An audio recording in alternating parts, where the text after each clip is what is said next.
వివిధ ప్రాంతాల నుంచి వచ్చి ఒక మంచి కార్యక్రమాన్ని ప్రారంభించుకుంటున్నారు. ఈ కార్యక్రమం మీలో ఆర్థిక శక్తిని పెంపొందించాలి. భవిష్యత్తులో మీరు శక్తి ఎదిగినా కొద్దీ 3000 బస్సుల వరకు, ఇంతకుముందే మా పొన్నం ప్రభాకర్ గారికి చెప్పిన 1000 కాదయ్యా, మా ఆడబిడ్డలు 3000 బస్సులు కొనుక్కునే వరకు నీ ఆర్టీసీలో పెట్టుకోవాల్సిందే, వాళ్లకు కిరాయి చెల్లించాల్సిందే, వాళ్ళనే యజమానులను చేద్దామని చెప్పిన మా పొన్నం ప్రభాకర్ గారు కూడా ఒప్పుకున్నట్టే నేను భావిస్తున్నా. మరి ఆయన సప్పట్లు కొడతలేడు, ఒప్పుకున్నా అని ఇప్పుడు నమ్మకం కుదిరింది. పొన్నం ప్రభాకర్ గారు ఒప్పుకున్నట్టే మీకు మాట ఇస్తున్నాడు.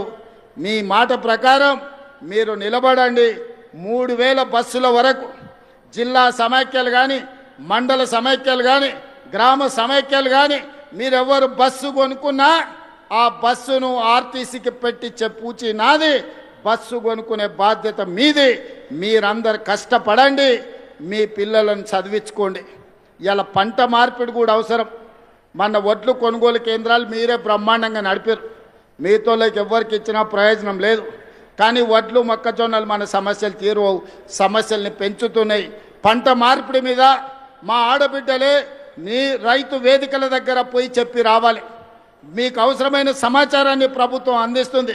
కందులు, మినుములు, పెసర్లు, వివిధ పప్పు ధాన్యాలు పండించేటట్టు రైతులను కార్యోన్ముఖుల్ని చేయండి. కూరగాయలు పండించండి, కొత్తిమీర, కరివేపాకు పండించండి. అదేవిధంగా మంచి మంచి పంటలు పండించి, పండ్లు పండిస్తే, పండ్ల తోటలు పెట్టిస్తే ఎగుమతులు చేయొచ్చు. నిన్నగాక మన మల్రెడ్డి రంగారెడ్డి గారి నియోజకవర్గంలో ఔటర్ రింగ్ రోడ్డు పక్కన 240 ఎకరాలల్లో 2400 కోట్ల రూపాయలతోని అంతర్జాతీయ మార్కెట్ ఈరోజు వ్యవసాయ ఉత్పత్తులను ఎగుమతి చేయడానికి ఈ ప్రాంత ప్రజలకు అందుబాటులో తీసుకొచ్చినాం. వ్యవసాయం అభివృద్ధి జరగాలంటే పంట మార్పిడి జరగాలి. లాభసాటి వ్యవసాయం చెయ్యాలి. పంట మార్పిడి